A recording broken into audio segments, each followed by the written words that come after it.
Tervist! See siin on Lasterikaste Perede Liidu podcast Sumin. Rõõm kohtuda. Minu nimi on Urmas Vaino. Juba hetke pärast kõlab helisignaal ja algab vestlus, mis viib sind kokku väga toredate inimestega. Meil on täna külaline, kes avab ukse oma põnevasse maailma, pakub uusi ideid, jagab nippe ja praktilisi soovitusi. Lisaks teen sind tuttavaks ka vähemalt ühe suurperega. Oled sa valmis? Aga hakkame siis sumisema. Tervitus kõigile kuulajatele. Järjekordne osa Suminat on avanemas teie ees, head kuulajad. Suur tänu kõigile neile, kes varasematele episoodidele on reageerinud. Mul on väga hea meel selle üle, et võib-olla kusagil on läinud isegi natukene vaidluseks. Ma loodan, et tänane episood annab ka järelemõtlemisainet, sest tänane episood on väga sportlik, seotud spordi, aga sealt edasi mine tea millega. Ja nii nagu ikka siin Suminas on minuga kaasa sumisemas kõigepealt kaks külalissaatejuhti. Tere Elin! Tere. Ja tere Kairi! Tere! Kes on meil täna külaline? Kohe tutvustama. Hakkame kõigepealt Elin pihta siin sinust. Räägi mulle, kes sa oled, mitu last sinu peres kasvab ja mis on see, millele igapäevaselt sinu tähelepanu kõige rohkem läheb? Jätta see viimane küsimus nii-öelda meelde, hakka algusest pihta. Ma olen Elin, siis olen 5 lapse ema, väikesed lapsed, 9 vanim ja noorim on siis kohe 4-kuuseks saab. Ja meie elu keerlebki tegelikult ümber laste, põhiliselt nende harimise, trennidesse, huvikoolidesse viimise. Ütlen uhkusega, et hetkel olen täiesti koduperenaine, sest kogu aja võtavadki põhimõtteliselt lapsed. Ja ise pühendun veel siis enese õppimisele, õpin erinevaid asju. Nii spordi poole pealt kui ka siis kokakunsti natuke ja teen ise aktiivselt trenni. Kas kokakunst tähendab seda, et ma pean tegema iga päev süüa midagi ja ma kuulutan selle lihtsalt kokakunsti õppimiseks, sest et niimoodi on lihtsam seda kõike taluda? Ei, ma nüüd käisin viimati ühel tordikoolitusel, et pigem siuke kondiitri poole, et teistmoodi, et jooksen ja siis teen magusaid kooke. Magusad ikkagi või soolasid ka sinna 100, kui palju magusad, kui palju umbes soolased? No 90% tuleb ikka magusaid. Ja järelikult, kui palju peab siis jooksma, et kõik need 90% sellest endale ära lubada päevas keskmiselt? No võt ei tea, pole niimoodi jälginud. Okei, väga tore. Kairi, tervist, rõõm kohtuda. Kui Elinil oli 5 last, siis sinul on? Meie peres on 4 last. Meil on siis 20-aastane, siis 18-aastane ja kaksikud, kes on 11-aastased. Ja meie lapsed on nii suured, et nemad saavad trenni enamasti juba ise. Ja sellepärast jääb nüüd minul rohkem aega oma tööle ja igasugustele muudele kohustustele või ka võib-olla sellistele asjadele, mis siis mulle meeldivad teha. Me saime täna nagu mõnusasti kokku siin hetkel, kui on käimas kooli vaheaeg, aga mitte kõigi jaoks, sest osad lapsed treivad praegu tegelikult sellel samal päeval, sellel samal minutil, sellel samal tunnil, kui me siin räägime proovieksamit. Sinu oma ka? Just nii. Meil on täna matemaatika proovieksam. Kuulsin siin hääles väikest sellist lõbusat võbinat. Miks see selles oli? No meil juhtus hommikul juba nii, et meie poeg jäi hiljaks sinna eksamile, aga ju ta võeti ikkagi vastu ja vaatame siis, kuidas tulemused pärast tulevad. Mida sa tunned sellel, kui poeg jääb kooli nagu proovieksamile hiljaks? Et mis tunnete pakett see on, mis taeva poole lendab nii-öelda sinu hingest, kui see asi on juhtunud? Jube virvarr. Kui poeg helistas ja ütles, et see nii oli juhtunud, siis ma ei julgenud kohe oma abikaasale helistada, et seda jagada, sest ma kartsin, et äkki ta helistab uuesti tagasi ja ütleb, et teda ikkagi ei lastud sinna. Et hoopis teine seis siis. Ja siis ma pean ootama, aga kui läksid mõned minutid mööda, siis ma juba rahunesin ja arvasin, et ju siis saab hakkama. Kuidas sina, Elin, teed siis, kui asjad ei lähe sinu lastega nagu nii, nagu sina oled plaaninud ja nad teevad midagi nagu teistmoodi. Ma saan aru, 9 kõige vanem, et seal on natukene nagu teistsugused asjad, aga kuidas sina nagu selles olukorras nagu saad omad jalad nagu maas hoitud? Mida sa siis teed või kuidas sa sellele lähened? Ma olen nüüd 9 aastat olles ema on mind õpetanud selleks, et kõik ei lähegi kunagi plaanipäraselt, et sa pead nagu jooksvalt muutma oma plaane ümber, et sa võid mõelda, et sa teed täna seda, aga siis hoopis ongi olukord hoopis teine ja sa lõpetad hoopis kuskil mujal ja teed hoopis midagi muud, on ju. Ja need hilinemised ja need ka, et siis teed siukse kurva näo pähe ja vabandad ennast jälle välja, et ikka juhtub, et see paratamatult küll on kellelgi jälle mingi asi maha jäänud, siis sa poole tee pealt sõidad jälle tagasi, et ikka siukseid asju juhtub ju. Kogu aeg üks rulatamine käib, ka emotsioonide mõttes ja kõike võib tulla. Ja täpselt, et eks need laste emotsioonid ole siis on ju üles-alla ja eks me ise ja siis me ise üritame neid kontrollida, on ju, et muidugi me mõtleme ju emana juba 2-3 käiku alati ette ja planeerime ja et asjad sujuksid paremini ja on nagu see, et kogu selle järgmise päeva plaan on sul varem paigas ja asjad koos ja siis võib-olla õnnestub püsida graafikus. No ma ei tea, kas sa jätsid praegu telefoni sisse või lülitasid välja?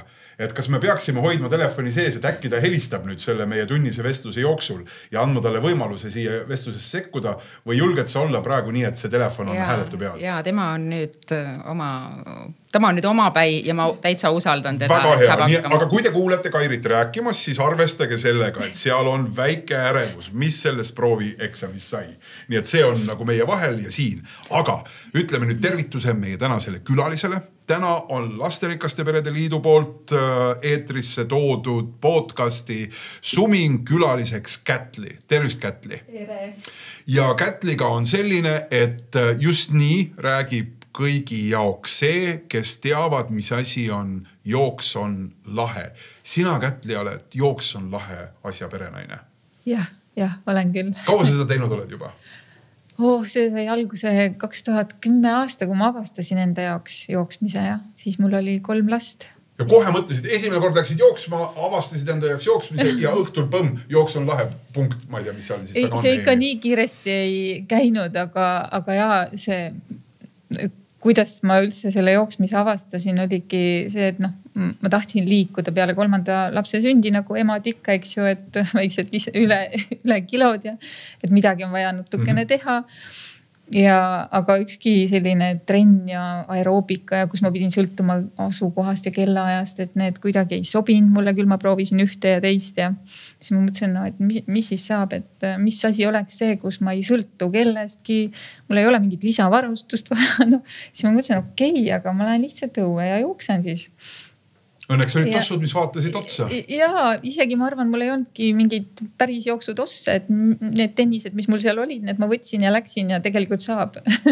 ja kohe hakkas meeldima ja sealt juba tulid üsna kiiresti, et okei, kui mulle niimoodi meeldib ja ma jaksan joosta, et võiks vaadata mingit rahvaspordiüritust ja sealt edasi tuligi see mõte ka, et tahaks neid mõtteid ja emotsioone kuidagi välja lasta, ja sealt tuli siis see blogi mõte ja alguses oli selle blogi nimi küll vist Run is Fun, aga üsna kiiresti ma muutsin selle siis Jooks on lahe nimeliseks. No väga tore, me jõuame kindlasti nende detailide juurde ja mismoodi see äratundmine ja mismoodi selle võimaluse leidmine 3 lapse kõrvalt ja mismoodi siis endale nende eesmärkide seadmine ja enda seal rajal hoidmine. Me jõuame kõigest sellest rääkida. Enne anna nagu 2 sõna nagu enda kohta ka, et sellel hetkel, kui sa alustasid, oli sul juba peres 3 last. Tänaseks on see seis kokku. Ja täna on mul 5 last. Täna on kokku juba 5 last. Ehk siin laua ääres istub siis 18 last virtuaalselt koos või ütleme oma vanemate kaudu. Veel mingeid selliseid igapäevaseid asju. Mis need sinu sellised nagu tippaastad jooksmises olid? No kui ma alustasin, siis kuna ma käisin rahvaspordiüritustel, siis seal oli ikkagi need distantsid ja kiirus ja siis oligi see teine, see oli 2010 kuni 2015. Oli sinu põhiaeg, kus sa sellele pühendasid? Kus ma ikka panin hullu ja jooksin ja käisin võistlustel. See on midagi muud, mida ma täna teen. Ja. Väga tore, tuleme nende detailide juurde ka. Kus sa igapäevaselt siis, kus teie pere elab, kus te igapäevaselt olete ja natukene lihtsalt sellest ka, et mis vanuses lapsed on, millega teile nagu perena tegeleda meeldib? Ja meil on kodu Võrumaal, väga looduskaunis kohas, metsa ääres. Ja lapsed on siis vanuses 23 on kõige vanem tütar, tema on praegu Austraalias, siis on 20-aastane poeg, kes õpib Viljandis. 13-aastane poeg käib põhikoolis ja siis nüüd Rosanna 7-seks saav Rosanna läheb sügisel kooli ja siis 4-aastane on kõige pisem. Millega perega veel tegeleb peale selle, et kõik ema sabas jooksma tõenäoliselt peavad või kõndima? No põhiline on kool, aga kui nüüd võtta nagu meil nüüd, kui ma kuulan siin oma kaassaate osalejaid, siis meil see trenni osa väga fookuses ei ole. Et me oleme küll hästi sportlikud ja liigume, aga kuidagi ma ise pole kunagi väga selline trenni laps olnud. Minu vanemad ei tassinud trenni ja ei suunanud sinna. Maakohas väga ei ole ka sellist võimalust tollel ajal. Tööd tuleb teha, mitte trenni. aga jah, selle oma eeskujuga võib-olla see on küll, et lapsed on nagu nii kui kevade esimesed ilmad siis ja talvel ka nad ainult olekski õues, et uksest välja ja hommikust õhtuni õues, küll nad turnivad, sõidavad ratastega, rulatavad ja käivad jooksmas ja kõndimas. Et see on hästi tavaline, et näiteks 20-aastane poiss tuleb Viljandist koju, ütleb õhtul, et ma lähen teen ühe kõnniringi. Et jah, see on kuidagi meie peres ongi. Ega paremas mõttes patoloogiline. Räägime natukene sellest Jooks on lahe kogukonnast ka. Seal kõik on juures nii nagu moodsal ajal olema peab. Ma saan aru, et kusagil on isegi see äpp tulemas. Ühel hetkel seotakse kõik asjad kokku, sinna läheb natukene aega. Aga seal kusagil on väike pood, et sealt saab endale ka siis mingeid spordivahendeid ja riideid ja kõike seda osta. Siin laua ümber on 2 selle kogukonna jälgijat, nii Kairi kui Elin mõlemad teavad sellest asjast ja on sind jälginud. Kui tihti sa kohtud selliste inimestega? Mitte väga tihti, sest ma olen tõesti selline väga pigem nagu introvert. Ma väga välja ei liigu, aga mis puudutab kogukonda, siis kui keegi mulle kirjutab või helistab või suhtleb ükskõik mismoodi mis kanali kaudu, siis see on nagu, mul läheb süda nii soojaks ja siis mul on nii, et issand, kui armas. Et päriselt, et see inimene on päriselt olemas. Ja, et nad ei ole lihtsalt mingid sellised virtuaalsed seal punktid. Kui kaugelt kõige kaugem osaleja siis kaasa lööb, et kus need punktid sellel planeedil maa, ma oletan, et kõik jäävad ikkagi planeedile, eks ju. Et kui kaugelt need osavõtjaid on? Tead, siin aastate jooksul ikka on nagu, on Ameerikast, ma tean, üks tüdruk võttis päris tükk aega osa Hispaaniast, Soomest, Norrast. Et need on need, kus ma saan tagasisidet nagu, et me oleme mingil moel siis suhelnud. Need globaalne värk ikkagi ühel hetkel, kui tuleb sinna Võrumaale kutse ÜRO-st, tulge rääkige, mismoodi rahvasspordiabil liit oled sina kohal seal plõksti.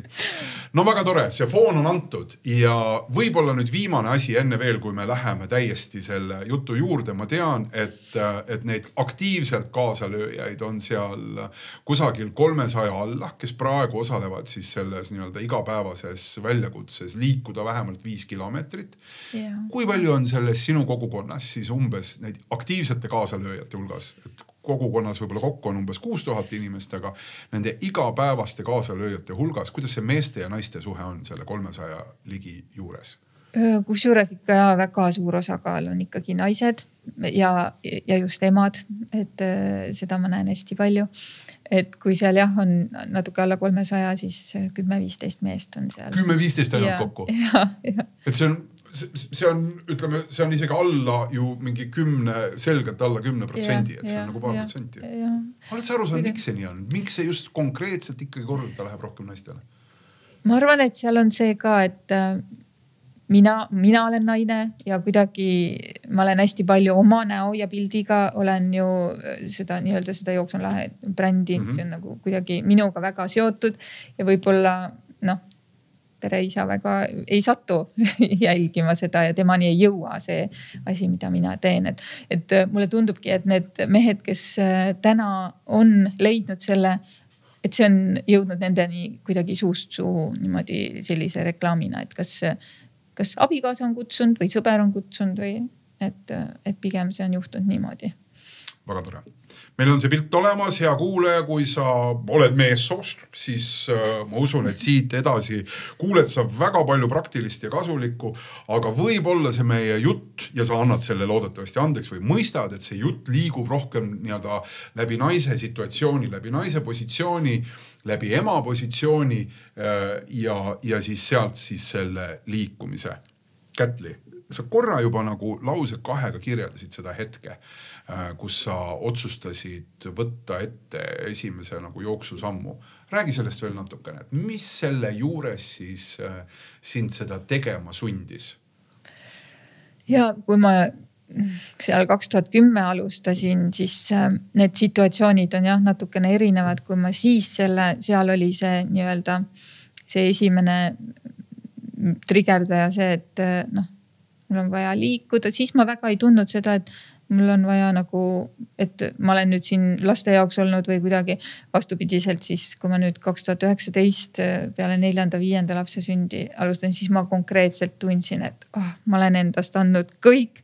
Ma elanud ainult laste ja pere jaoks, et kuidagi iseenda olen täiesti ära kaotanud. Ja sealt tuli see, et mis see tuttav asi minu jaoks on. Jooksutossud jalga ja läksin ja esitasin endale väljakutse, et okei, sellest peab saama järjepidev asi iga päev midagi minu jaoks, tunnike minu jaoks. Aga alguses 2010, kui ma siis oli pigem see enese avastamine, ma leidsin mingi hobi enda jaoks, mul polnud varasemalt elus ühtegi hobi olnud. Et siis oli selline adrenaliin ja enesekindlus ja enese kuidagi selline tõestamine endale. Kõik need võistlused, kus ma käisin ka, seal oli pigem see, et ma võistlesin alati iseendaga. Et mul ei olnud seda, et ma võistleks kellegi teisega või kuidagi see enese tõestamise vajadus oli hästi suur. Kaili, mis sind on sportimise juurde viinud? No ausalt, ma ei ole tegelikult väga suur sportija ja ma arvan, et mu sõbradki teavad, et mul on see lause, et mina ja sport ei mahu ühte lausesse siiski. Miks sa siis jälgid Kätli seda jooksu? Just, vaat väga inspireeriv naine, eks, ja ma olen viimasel ajal mingeid samme teinud. Oma sõbranna eeskujul hakkasin ma kõndimas käima.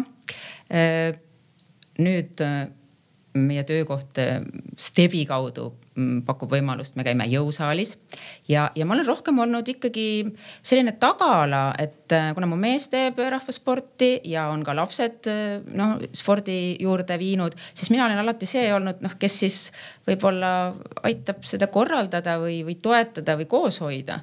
Aga nagu ma ütlesingi, et lapsed on nüüd piisavalt suured, siis nüüd ma näen ise ka, et ma tõesti võin ka lubada endale sporti. Mis see tähendab, võin lubada? Selles mõttes, et mul on nüüd see aeg ka, rohkem sellist aega. Helin, sul on 5 last. Kui palju sa ise teed sporti? Sinu enda spordilugu on see, et sa oled tegelikult kunagi teinud päris palju sporti, eks ju? Ja, hommikul õhtul 5 korda, 7 korda nädalas. 7 korda nädalas? 7 vist, selles mõttes, et esmaspäevast reedeni oli 2 korda päevas treenid ja nädalavahetustel oli 1. Mul oli ise ujumistreener. Ehk siis sa oled olnud inimene, kelle puhul katsetati, et kas lõpused hakkavad kasvama lõpuks või mitte? Ma arvan küll, et mind vist siis suhteliselt visati sealt peale sünnitusmaja vett, et ma ei tea täpselt seda lugu, aga ma olen basseinis üles kasvanud ja nii paraku on. Aga sport minu jaoks on ka, kusjuures väga samastun kohati teiega. Kätliga. Me sinatame siin. Okei, vabandust. Et mingis hetkes ma nagu lihtsalt käisin jooksmas, et lihtsalt seda kaalu alandada endal, lihtsalt hästi tunda, aga peale 4. lapse sündi oli mul täiesti selline hasart või sõltuvus, et meil olid mehega omavahel võistlused, et kes kiiremini jookseb. Et me jooksime tempo peale seda 6-7 kilomeetrit.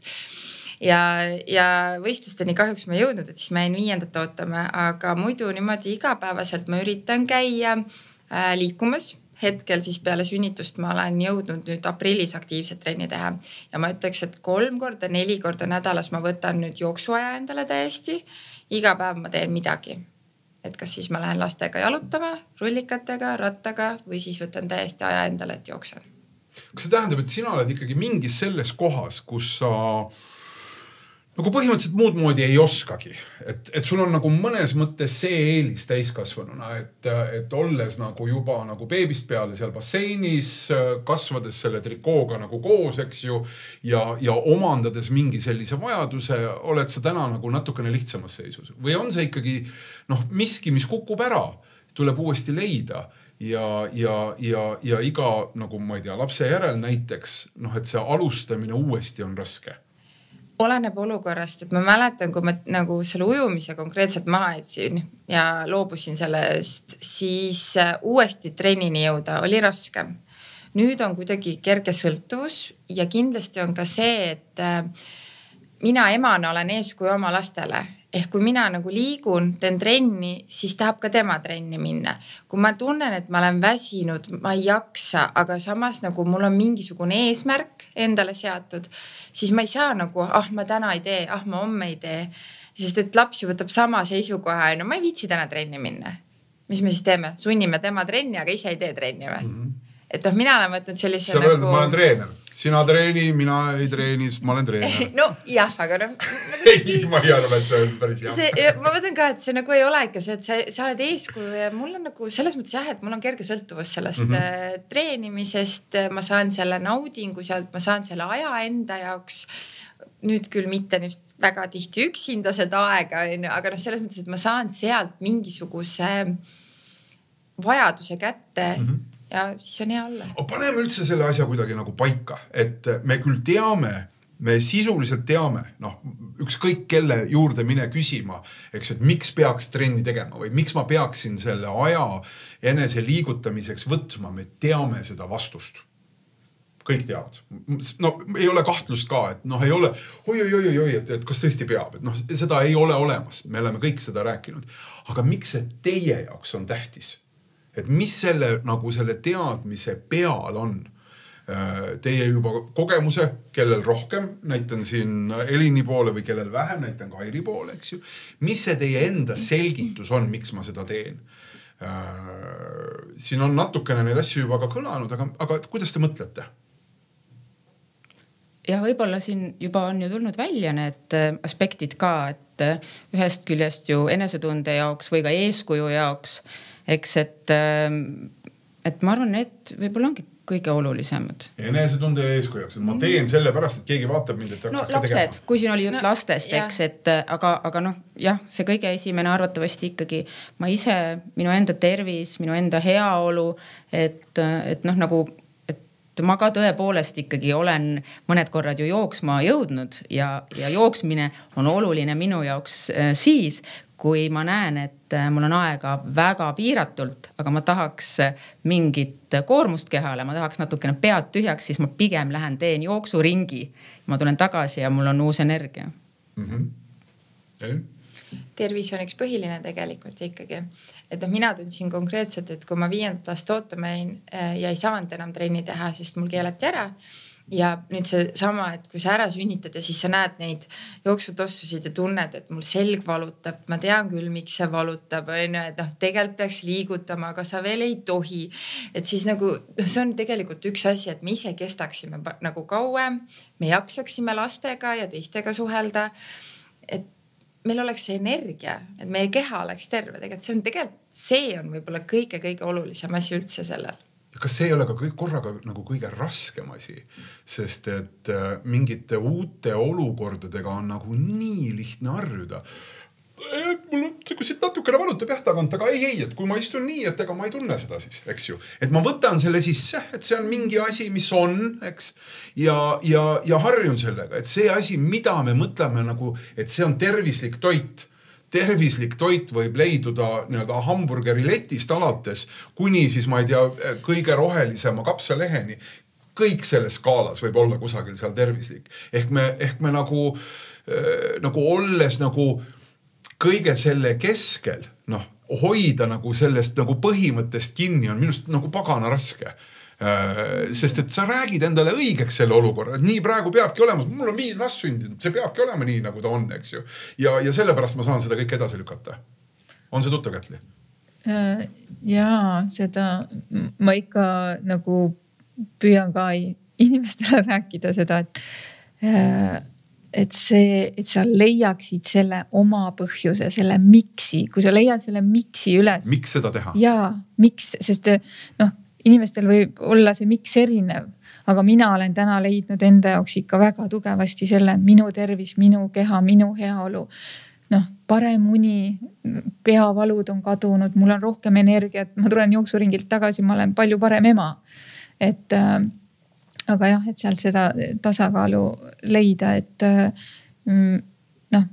minu jaoks on see täna ikka väga tugevasti harjumus, ma lähen ja ei ole mingit probleemi, kui seal jääb 1-2 päeva vahele, et see ei ole nagu üldse midagi, aga ma tean, et 3. päeval ma jälle lähen, sest see on mul 4 aastaga siin nii tugevasti kehas sees, aga kui jah, tekib seal mingi pikem haigusega seotud paus või midagi, kus ma ei saa, siis ma väga selgelt täna tunnen seda, et iga keharakuga, et ja liikuda on vaja, liiku on vaja minna. Kätli, minu jaoks väga-väga huvitav oli moment, kus sa nüüd ütlesid, et peale 5. last, korraks niimoodi riivamisi ütlesid, et pärast 5. last oli see ka minu nagu otsimise tee, et ma olen kõik andnud. Räägi sellest, mida see tähendab, mida sa siis tegelikult nagu tundsid ja kuidas sport selles olukorras sind siis aitas? Või see liikumine, nimetame seda. Ja sealt see tuli kuidagi, ma ei oskanud ise sellele nime anda, ma ei oskanud sõnastada seda, aga lõpuks ma kuidagi olin seal see 5. kõige väiksem laps ja ma tundsin, et nagu nii raske on ja kuidagi ma ei olnud avastanud enda jaoks, ma ei ole väga see, kes nendes beebigruppides on ja ma tundsin kuidagi, et ainult mina tunnen niimoodi, ma olen läbi kukkunud emana ja ma ei ole hea ema ja kõik sellised tumedad mustad mõtted ja kuidagi ma leidsin selle sisemise mingi hääle, et okei, aga tee midagi, võta ruttu, tee miskit, et see tunne nagu üle läheks. Kui sa viid korraks, kui sa lubad, eks ju ennast tagasi nagu sellesse aega. Mis need ikkagi need konkreetsed mõtted olid? Mis olid need asjad, mis sulle nagu pähe tikkusid? Ja me ju teame, eriti tagantjärgi on ju hea mõelda, et ma ju sain sellest üle ja võib-olla sellest pärast me saame rahulikult sellest rääkida. Et mis need nagu argised mõtted siis ikkagi olid? Et ära tunde neid võib-olla, kes meid praegu kuulab? Isegi mitte need konkreetsed mõtteid võib-olla ei mäletagi, aga iga asi ajas nutma. Täna ma näen, et seal see võis olla mingi depressiooni algus isegi, mul mingit ametlikku diagnoosi ei ole tagant järgi. Ma lihtsalt arvan, et see võis olla midagi sellist. Aga ma mõtlen ka seda, et võib-olla oli see hetk nii õigel ajal, et ma tabasin selle nii õigel hetkel, et Kätli, nüüd sa lähed lihtsalt õue kõndima ja teed seda regulaarselt. Minu jaoks oli oluline see, et ma ikka aeg-ajalt käisin, aga ma leidsin hästi tihti endale põhjusi ka, et täna beebi, talle ei sobi või keegi ei hoia või et hästi tihti leidsin põhjusi nagu, et miks mitte nagu minna. Ja siis ma mõtlesin, ei, seda tuleb teha regulaarselt, järjepidevalt iga päev, et ma isegi ei tea täna, mis see oli, mis mind nagu seda nagu sundis, aga tagant järgi ma olen nii tänulik selle mineviku Kätlile, et ma selle otsuse tegin ja ma ei tea, kust see siis tuli. Aga ja see hetk, ma seda konkreetset hetke mäletan, sest ma istusingi beebiga seal maas ja ma mõtlesin, okei, mis oleks, kui nagu liiguks iga päev 5 kilomeetrit ja ma võtsin telefoni, tegin Facebooki postituse kohe reaalajas, panin üles kõige esimesed emotsioonid ja ütlesin, kes tahab, võib kaasa tulla, et mina tunnen täna, et ma pean endale selle väljakutse esitama. Ehk muud moodi ma ei oska edasi minna. Jah. Et jah. Otsa tuli ka mingil hetkel nagu korraks, tegin selle ringi ära, tundus hea. Kas mingil hetkel oli ka kuskilt nagu raske seda hoida? Jaa, alguses on ja täna ka ma saan väga hästi oma nendest sellest kogemusest rääkida, kui alustavad ka inimesed, see esimene kuu ongi raske, see algus ongi raske, sa pead ennast ikka väga, väga palju, ma mäletan, aga ma olin endale eesmärgi, ma olin endale seadnud ikkagi eesmärgi ja see tekitab selle vastutustunde. Mul oli ka seal hetki, kus mul ei olnudki lapsehoidjad, aga siis sa hakkad mõtlema lahendustele. Ma võtsin selle käru, panin ta siis terrassi peale magama ja jooksin ümber maja 200 meetriseid ringe, tegin 5 kilomeetrit. Et mitte seda järjepidevust sinna auk tekkida, sest alguses on see hästi oluline esimestel kuudel. Et siin on erinevaid arvamusi, et kuna see nii-öelda see harjumus päriselt siis tekib ja sa oled saavutanud selle, aga mina arvan, et minu käest ka küsitakse, et kuna see järjepidevus siis et kuna sa saavutad selle liikumise harjumuse, aga see liikumise harjumus on täpselt selle hetkeni, kui sa otsustad loobuda, siis tuleb jälle uuesti alustada. Elin, kui tuttav see on? Mida sa siit tunned ära? Kus on see raske punkt olnud sinu jaoks, kus hoida seda, mida sa oled juba suutnud tegema hakata? Väga palju on tuttavad. Nüüd eriti, kui ma nüüd peale 5. hakkasin jooksmas käima, siis ma proovisin kõigepealt jaanuaris. Ta sündis 31. detsember mul. Proovisin jaanuaris. 2 korda käisin jooksmas. Raske oli, külm ilm oli, paha oli. Libe oli, täpselt tuul oli. Ei, proovisin veebruaris, siis me jäime muidugi kollektiivselt kõik haigeks. Ja nüüd ma võtsin ka aprillis endale eesmärgi. Kõik, vana vorm tuleb tagasi saada, nagu just see jooksuvorm, see harjumus, see aeg, kõik. Ja esimesed vist 2 nädalat oli küll nii, et panid tossud jalga, küsisid endast, miks ma teen seda? Miks? Mille jaoks mul on vaja seda? Esimesed kilomeeter vist jooksid ära ja siis see esimene kilomeeter on kõige raskem ja sealt tulevad need jooksusammud nagu iseenesest. See on nagu kõndima õppimisega, et kui sa korra kõndima oled hakanud, siis sa tegelikult kõnnid ju. Et sa nagu need jalad lihtsalt liikusid ja läksid ja siis mul oli see, et tahaks kiiremini joosta, vaatad kella pealt, et ei tohi veel, siis hoiad tagasi tempot. Et see on tegelikult õige, et kui sul alguses on raske, siis ei tohi kohe alla anda. Et ta igal juhul läheb raskeks, sest et kui ta ei lähe raskeks, siis järelikult teed sa midagi nagu vähe või et iga kord, kui sa teed midagi, mis on nii-öelda väljakutse, siis ta peabki olema raske, et seal on see sisemine lihtne loogika sees. No, eks ole igal inimesel erinev, et kelle jaoks mis on raske, et kas see just see, et sa hoiad seda järjepidevust, võib-olla mõne jaoks on see 5 kilomeetrit on ju liiga raske, mõne jaoks on võib-olla liiga kerge, et kõigi jaoks ongi see täpselt see nagu erinev, et ma ei tea, ta mingil määral ta peab olema raske.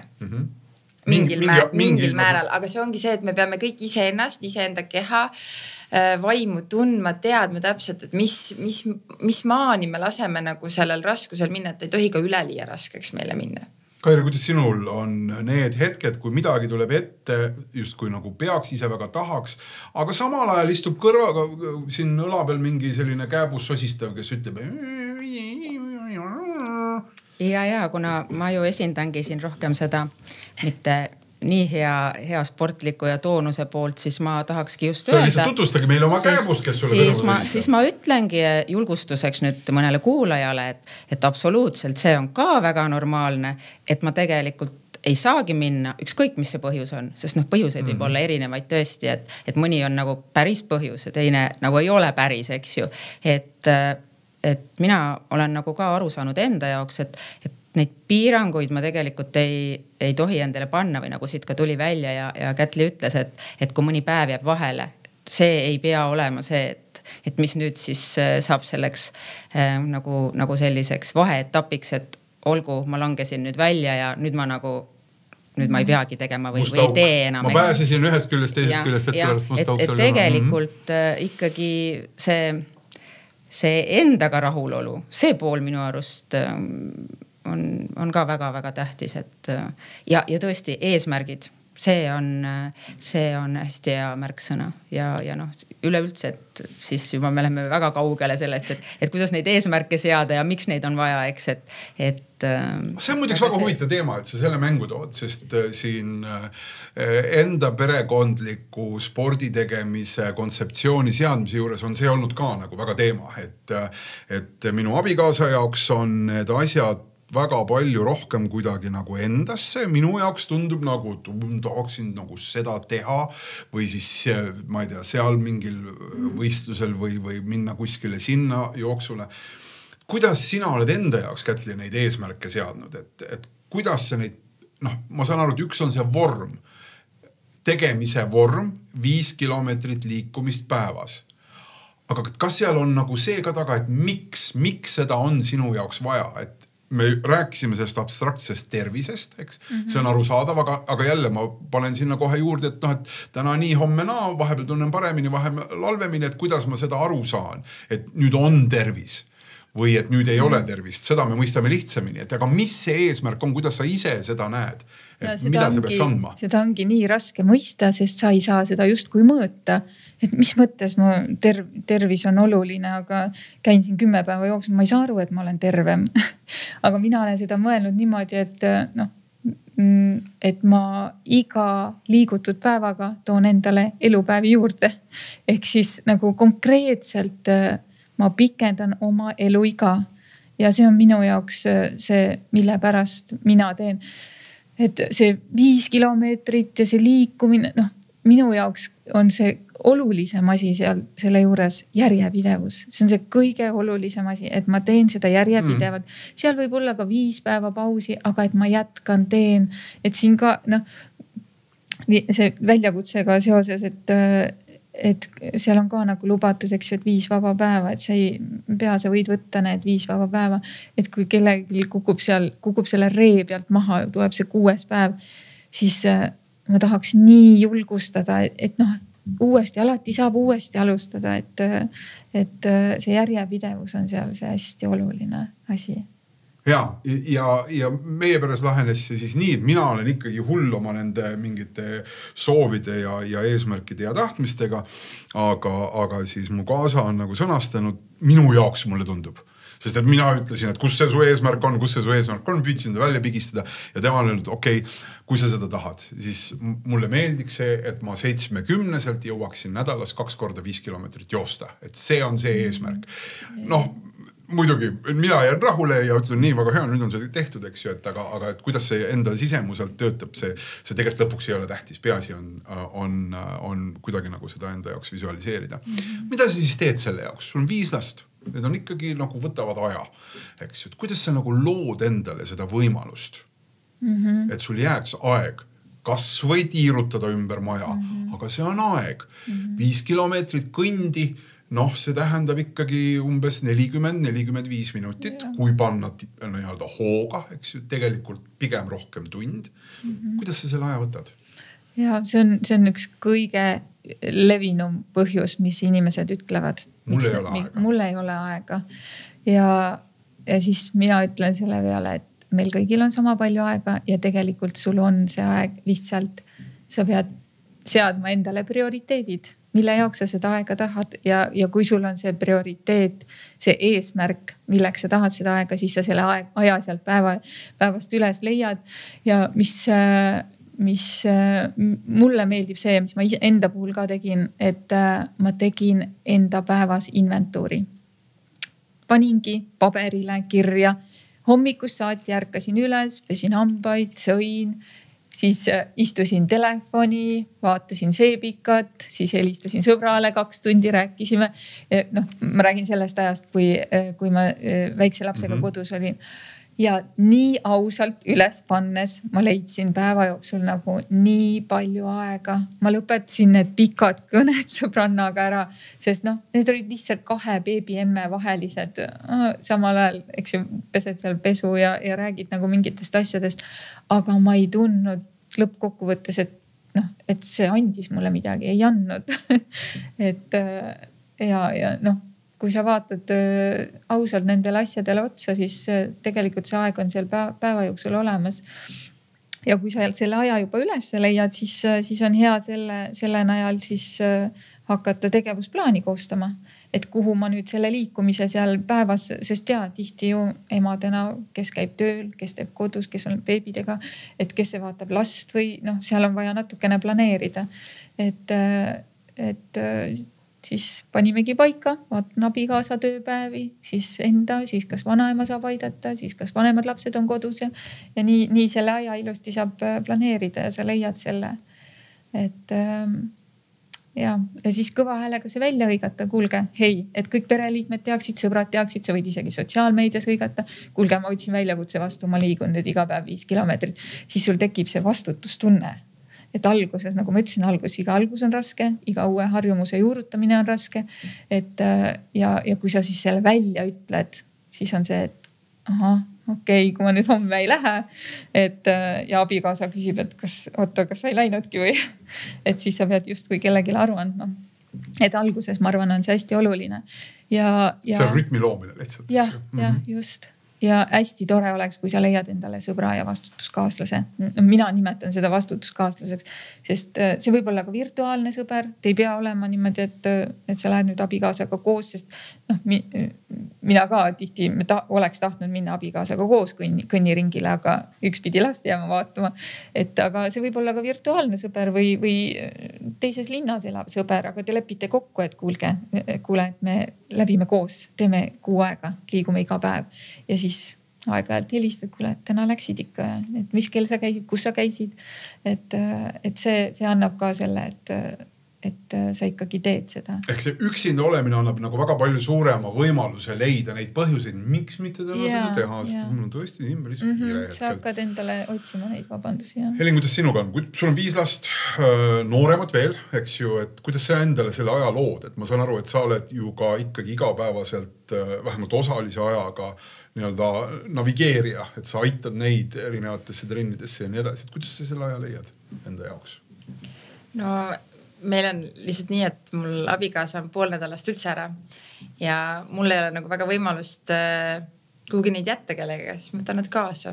Et me beebi vankrisse ja kes tuksiga, kes rattaga kaasa ja lähme jooksma või liikuma. Et lihtsalt nii teemegi, et paraku ma olen enda jaoks selle nagu... Ma korraga 6. brigaad sinuga koos siis nagu liigubki kuskil ringi, kui abikaasa on parasjagu kuskil tööl teises kohas. 6 panete niimoodi. Eile käisime rulluiskudega sõitmes. Kõik uisutad rull? No kõige väikse, või see 4. oli siis nagu minu toel, et üks hetk ta siis nagu vahetas ikkagi tõuksi vastu välja. Aga et minu jaoks oli alguses oli enne 5. siis väga oluline see, et ma sain selle enda aja. Et ma sain mõtteid koguda, kuulasin midagi head kõrvaklappidest, jooksin. Nüüd ma mõtestasin selle enda jaoks ümber, et ma ei saa hetkel seda, aga mul on vaja liikuda. Seega leiame lahenduse. Ja leidsin lahendusegi, et ongi kas siis vankriga või kui on keegi on lasteaias ja kui on koolis mõned, siis ma võtan selle beebi ja lähen siis taga lõunatudu ajal jooksma või sest tegelikult me leiame selle aja, kui me väga tahame, et täpselt ongi see, et me vaatamegi oma päevaplaani üle, kuhu me selle jooksmise mahutame. Kas ma teen seda siis kellegi trenni ajal, olen kus iganes kohas, Pirital, Viimsis, ma ei tea, kus iganes metsa vahel, teen selle trenni ära. Tuleb täna 20 minutit jooksu, no siis tuleb järgmine kord rohkem, siis tuleb rohkem.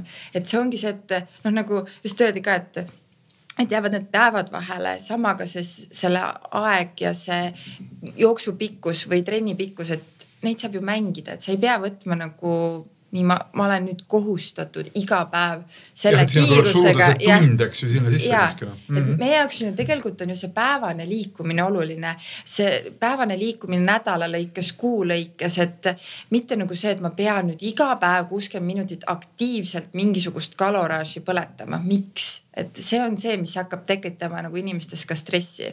Et pigem lihtsalt see, et nautida seda liikumist. On paras kaos selle kamraadiga liikuda, siis on, aga samas nagu ma teen enda jaoks midagi ja tegelikult lapsed saavad koos olla ja me saame koos midagi teha. Et just selle liikumistiili valivad nemad on ju, ja siis mina enda stiili siis kohandan nendega, et kas ma lähen rattaga, kas ma siis ka jooksen või siis rullitan, et noh, nii on, paraku see on lastega nii. Eriti kui neid on palju. Jaa, aga kas sinu jaoks ka, mis küsimused sul siia nagu praegu tekivad või sinu enda peas, mis mõtteid see tekitab, kui sa kuuled Kätit Elinat rääkimas? Ei, seal on väga palju tuttavat, näiteks seesama, et kasutada seda aega ära, et mina ka viin näiteks oma tütreid muusikakooli ja me elame väikses kohas, Sakus, kus suht on tegelikult käe jala juures kõik, siis kuna vahel on vaja seal pilli vedada või midagi, siis ma jätan ka ju auto sinna muusikakooli juurde ja siis kujutan ette, et ma nüüd kasutan seda ära niimoodi, et ma lähen siis kuskile, näiteks mingi pakiautomaadist toon midagi ära või sest toidupoest enamasti meie suurte perede juures ei ole nagu mõttekas käia jala, aga ma siis sätin seda kuidagi. Kombineerin ütleks, et kui siin küsimus oli, et kus see aeg võtta, et tegelikult seda saab võtta kuskilt väikestest kohtadest ja just seesama, et panna kirja siis teistele julgustuseks ka, et pane siis ausalt kirja, mis sa siis teed, kuhu sa selle aja kulutad, et siis sealt tuleb muusun. Mul sinu mõttest siit haakides ka tuli meelde üks selline soovitus, liikumissoovitus, mis on nii kuldne, kui üks soovitus üldse olla saab. Et kui neid liikumise hetki on vähe ja kui neid kilomeetreid ei taha kuidagi kokku tulla, siis esimene asi, mille sa saad teha, on lihtsalt parkla tagumine nurk, kuhu sa pargid selle auto, sest juba sealt tulemine tõenäoliselt ja sinna minemine annab sulle see 250 meetrit juurde. Kas sellest on kasu? Ja korraga on vastus ei ja see 250 meetrit tõesti ei ole kasulik, aga kui muidu ei ole üldse, siis on need esimesed 250 meetrit. Ja, ma hästi tihti endale ütlengi seda, et kui ma teen täna midagi natukenegi rohkem, siis see juba on parem kui eile. Et ma näiteks teen mingid 5 ja 10 minutilisi hommiku võimlemisi. Vahel mõtlen, miks ma seda teen? Aga siis mõtlen, aga see on palju parem kui mitte midagi. Et ma ikkagi tõstan seal kõhulihase toonust ja ma liigutan ja teen nagu see 10 minutit seal intensiivselt. Ja kui see on iga hommikune harjumus, mõtle, mis see teeb kuu peale, mis see teeb aasta peale. Et kui ma seda siis ei teeks, et siis see oleks päris suur kaotus. Et jah, seda ma hästi tihti endale ütlen mingite asjade juures. Ehk mingitest väikestest asjadest hakkab see kõik kokku kogunema. Räägime natukene selles mõttes lastele ja lastele edasiandmisest ka. Elini jutt siin on ju tegelikult väga inspireeriv, et lapsed kaasas, mida nad muud teevad, sinu vanemad viisid sind basseini, nemad panevad täna rulluiskudega ja tõenäoliselt sealt jääb kogu aeg nagu midagi külge. Et Kätli, kuidas sinu mõju on olnud, et keda sinu liikumine 2012 jooksid sa läbi 10 maratoni ühe aasta jooksul, 10 korda, eks ju? 2012, jah. Ja, 12 maratoni. 12 ma vabandust. Jah. Iga kuu, see oli, iga kuu üks maraton. Vahepeal on jaanuar, inimesed ei jookse jaanuaris. Jooksevad ikka, aasta ringi jookseme. Veebruaris. Ja. Aasta ringi saab joosta. No ma ei tea. Okei, ma saan aru, et see oli see eriline aasta, eks ju, aga et sellel pidi olema nagu mingi jälg ümbritsevatele ka. Milline see oli? Kas sa mõtled pere või nüüd? Pere kõigepealt, see on see kõige lähem ring meile. Jaa, täna ma ütlen, meil on kodus rattad, rulluisud, tõuksid, me käime koos matkamas, et see on kõik nagu hästi igapäevane ja tavaline ja see on tänu sellele siis, et ema on seal hull, kes käib iga päev. Et nagu ma enne ütlesin, et see on nii tavaline, et kui poeg tuleb koolist ja läheb seal õhtul pimedaga, et ma lähen teen ühe tuulutuse kõnniringi või siis sellel 13-aastasel tuleb sõber külla ööseks, et lähevad seal õhtul, et me lähme jookseme 5 kiltsi ja koos vaatame, kes kiiremini jookseb, et see on kõik sellest, et ema on ees nende asjadega tegelenud ja liigub iga päev. Kaugemale ka? selles mõttes, kas see mõju on ulatunud kaugemale ka? No ma tahaks loota, et on, sest see on minu üks selline suur missioon, et ma tahan nagu inspireerida oma tegemistega teisi ka. Et emana ja 5 lapse kõrvalt on see võimalik. Ma korraks tuleksin nagu selle spordi nagu selle poole ka, mis ka mõnikord on lihtsalt nagu põhjendus, eks ju, et miks me ei tee, aga väga sageli on täiesti objektiivne asi. On siis mingi selline kehvem enesetunne, mis tekib, kui sa jooksed 10 maratoni, ma ei tea, 6 aastas, eks ju, et see maht läheb nii tohutuks. Et kuidas nii-öelda panna tähele seda, et ma ei tee siis nüüd praegu liiga endale. Et kas, ja see võib juhtuda eriti siis, kui ei ole väga ammu midagi teinud või ei ole üldse midagi teinud. Et kuidas hoida seda optimaalset, mis on see, mis võiks olla nagu silmapiiril või radaril, et mõista, et ma ei tee endale liiga. No, mis mina olen siin nagu jaganud ka just ongi selle ohutuse mõttes või ülekoormuse mõttes, et kui sa ikkagi kõnnid, siis on raske nagu ennast nagu üle treenida. Kõndimisega üle ei treenida. Jah, just. Aga jooksu puhul on tõesti oluline seal, et kui sul ei olegi seda spordikella, siis kui sul juba veremaitse suus on, siis ei ole okei. Palju natuke, jah. Ja et kuidagi saavutada see selline mugav rütm, siis alustad vaikse tempoga ja kui sa saad seal 5-7 sõna niimoodi kõva häälega välja öelda ilma, et sa hingeldama ei hakkaks, siis see on nagu okei. Aga kui sa juba ei saa seal öelda neid 5 sõna ja sa pead hingama seal vahepeal, siis on tempo natuke kiire sinu jaoks võib-olla. Et sellised lihtsad asjad, kuidas nagu igapäevaselt tunnetada seda. Aga jah, pikema perioodi puhul ja mingite vigastuste vältimine, seal ongi lihtsalt lugemine ja teadlikkus, et sa oskaksid ennetada juba neid asju. Et kui sa juba teed nagu käid võistlustel ja see tempo ja need treeningud on teised, siis peabki natukene rohkem. Mina hästi palju lugesin teiste kogemustest ja just seal algusaastatel ma olen endale väga tänulik, et ma neid teiste lugusid lugesin ja õppust võtsin ja pigem alati tegin nagu niimoodi rahulikumalt, et ennetada neid vigastusi ja seda ülekoormust. Kuigi lõppkokkuvõttes see 5 aastat neid jooksuvõistlusi lõpuks ma ju tundsin, et ma olen kõigest sellest väsinud. Aga see ei lõppenud ikkagi mingi sellise suurema pauguga, vaid lihtsalt ma otsustasin, et okei, nüüd tuleb aeg maha võtta. Kas sul on treener ka nagu olnud kunagi? Kas keegi on nagu teinud nagu mingeid juhtnööre sulle? Ei ole. Maratoni treeningute jaoks ka ma otsisin kõik internetist. Ma olen kuidagi kogu aeg olnud selline ise pusija, et ma tahan ise leida, avastada, ma tahan leida oma tee, et võtan sealt ja võtan natukene mujalt ja siis vaatan, et aga mulle sobib see. Ja siis ongi see, et ja siis jagad seda, et kuulge, ma tegin nii ja teate, mulle sobis, ja saab ka nii. Et jah, treenerit ei ole mul olnud. No Elin, sul ei olnud antud valida üldse, et sa lihtsalt sündisid nagu treeneri juurde, ja treener oli hops olemas, kohe pandi sünnitunnistusele kirja ka, eks ju. Aga sinu enda kogemus, et kuidas hoida seda, et ei teeks endale sellega liiga, eriti just alustades, eriti just siis sellel hetkel, kui ei tea. Et võib-olla sul on raske enda kogemusest rääkida, sest et sul on olnud see treener kogu aeg ja sa oled kuidagi olnud ilmselt selles teadlikkustsoonis. Aga et selles mätta otsast vaadates.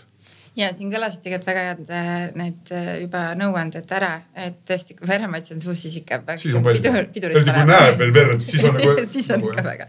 Ei, tegelikult on see, et me peaksime tegelikult kõik ise oma keha väga hästi tundma ja teadma. Ühele on üks asi hea, teisele ei ole jällegi üldse hea. Et meie need taluvuspiirid on ka kõigil siiski väga-väga erinevad, ja see treenitustase on ju kõigil erinev.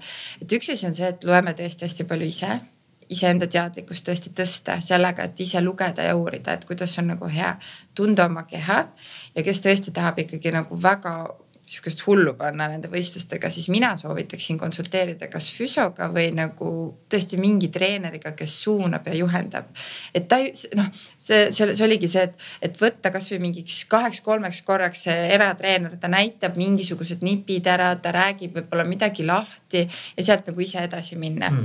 Aga muidugi saab ka ise selles mõttes, see ongi, et mida me tahame saavutada, et mina olen samamoodi ise teinud, et no mul isa on ujumise peal rohkem, ega tema jooksmisega ei ole mulle nagu nõu andnud niimoodi. Aga lihtsalt mina tunnen oma keha ja ma tean, millal on minu jaoks nagu see piir, millal ma pean puhkama, millal lõdvestamalt jooksma. Hästi konkreetne küsimus, aga kui on mingi väike valu, kas kannatan ära, sest et peabki olema raske või kui on valu, siis on see märguanne, et siin on mingi asi vale?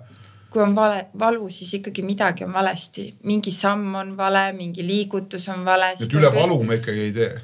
No üle lihasvalu me ju teeme, see on nagu midagi muud, aga mul on näiteks konkreetselt on põlmetrauma olnud, üldse mitte jooksuga seotud, aga mulle kunagi öeldi, et ma ei tohi joosta. Ma hakkasin üle väikese valu tegema seda jooksmist ja tegelikult nüüd ma jooksen kilomeetreid ja mul ei ole seda valu.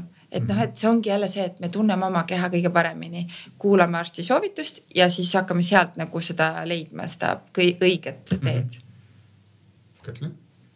Jaa, täiesti nõus. Mina suhtun alati valusse pigem hästi suure ettevaatlikkusega, et kui mul on ikka valu, siis ma ei karda võtta pausi. Et minu jaoks isegi, kui mul on nohu, siis ma võin vabalt 4 päeva lihtsalt kodus istuda ja taastuda, sest mina tean oma keha, et kui ma lähen nohuga jooksma, siis ma ajan selle veel hullemaks ja siis mul tuleb sinna veel palavik otsa ja võib-olla köha ka. Et ma kuidagi hästi-hästi ettevaatlikult suhtun alati kõigesse pigem. Et tervis veel kõige. Hakkame vaikselt siin otsi kokku tõmbama meie järjekordne vestlus, mis seekord on siis rääkinud spordi tegemisest ja endale võimaluse andmisest läbi liikumise spordi tegemine. Selles mõttes on väga ambitsioonikas, et pigem me räägime sellisest liikumisest ja soovist liikuda ja võib-olla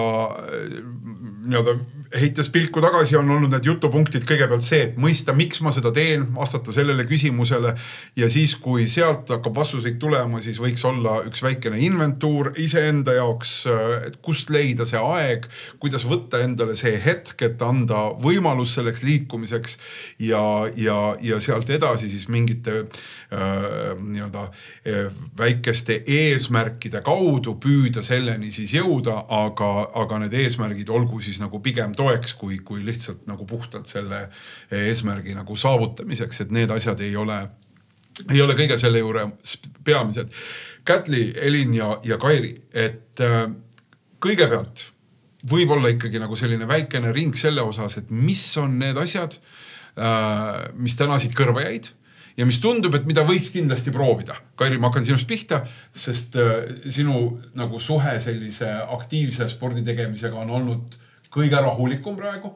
Mis mõtted sa siit kaasa võtad? Mis on need asjad, mis sulle tundusid kõige põnevamad meie selle vestluse seest?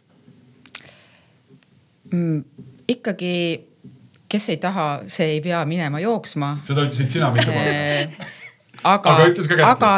Aga ta mingu ikkagi liikuma selles mõttes, et kõik tahavad olla tervemad, kõik tahavad ennast paremini tunda ja võib endale mingi väljakutse ette panna, võib-olla see toetab, aga igal juhul need esimesed sammud, nii nagu alati öeldakse, sealt diivanist eemale. Et kui juba see on tehtud, siis ma arvan, et siis on juba väga hästi. Kas see oli Erki Nool, tervitused Erkile, kes ütles kunagi, et kuidas üldse nagu mingitki võitu saavutada on võita see esimene samm sinna esiku ukse poole või tuulekoja ukse poole, et see ongi see kõige raskem.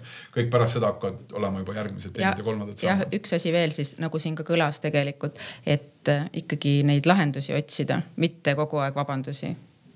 Jaa. Mingi sisepeegel praegu ütles seda, jah. Ma ei pea otsima, et minul on kodus lihtne selles mõttes, et minu mees, kes tervisesporti teeb, on nagu ka natukene selliseks eeskujuks mulle ja toetab mind selles ja pigem lapsed on need olnud, kes on öelnud, kui ma näiteks ka olen jooksmas käinud, vau, ema, päriselt, et see on mulle nagu kõige kõvem tunnustus olnud, kõige suurem kuldmedal on see olnud, et kui ma olen nagu oma lapsi ka üllatanud sellega. Kairi mees ja Kairi lapsed, siit oli väike väljakutse hoopis teile selle juures, kuidas aidata Kairi tegema. Väga tore. Aitäh sulle. Elin. Ikka edasi liikuda. Et tegelikult on... Võib-olla see, mis sa siit nagu kuulsid nendest mõtetest, mis sulle jääb. See oli, mulle nagu veeldis see lause, mul jäi see kummitama, et panna vanker terrassi peale ja siis ümber maja joosta. Ma arvan, mu naabrid mõtleks, et ma lolliks läinud, aga nagu... Aga see on ka nende vaimule hea. Aga see on tegelikult väga hea ju nagu, et kui ma ikkagi tahan selle aja võtta niimoodi, et ma ei taha vankrit ees lükata enne, siis see oli päris hea mõte. Kusjuures ma ei olegi tulnud ise selle peale.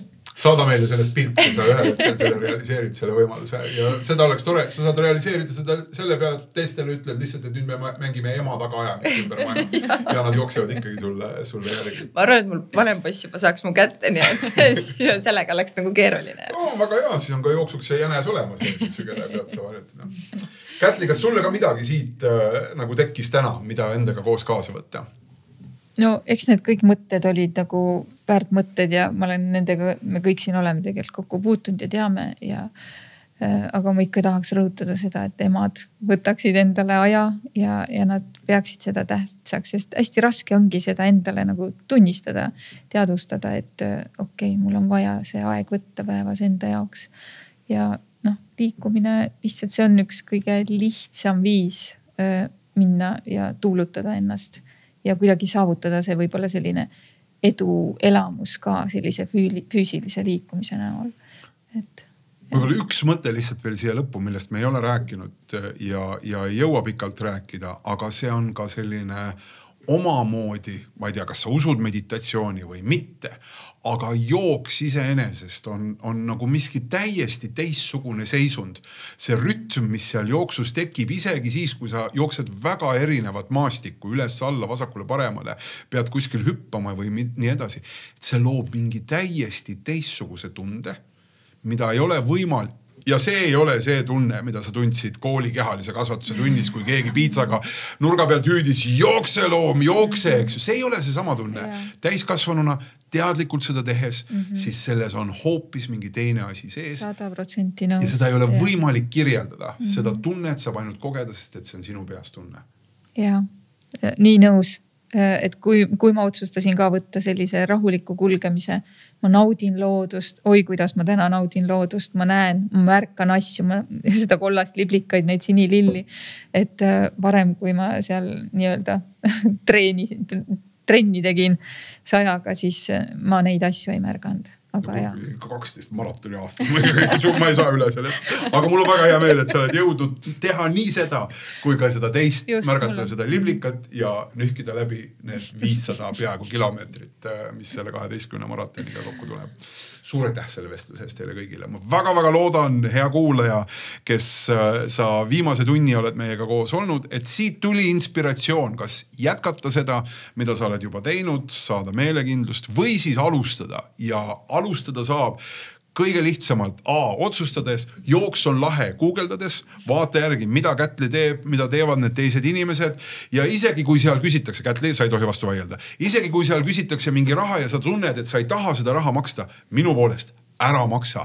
Lihtsalt jälgi seda seltskonda seal ja sa saad alati nende kõrval olla ja teha seda enda plaani. Ehkki ma saan aru, selle maksmisega juhtub ka toredaid asju, aga sellest mõni teine kord või vaata juba ise selle jooks on lahe saidi peal.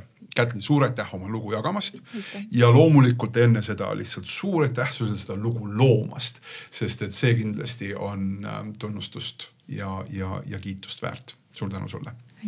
Selline oli järjekordne Lasterikaste Perede Liidu podcasti osa pealkirjaga Sumin, millest me sumiseme järgmisel korral. Üllatus, üllatus. Võib-olla on see pereelu, võib-olla see on suhetest, võib-olla on see laste kasvatamisest. Sa pead lihtsalt avama selle järgmise faili ja kuulama siis. Ilusat ja kerget sammu sulle.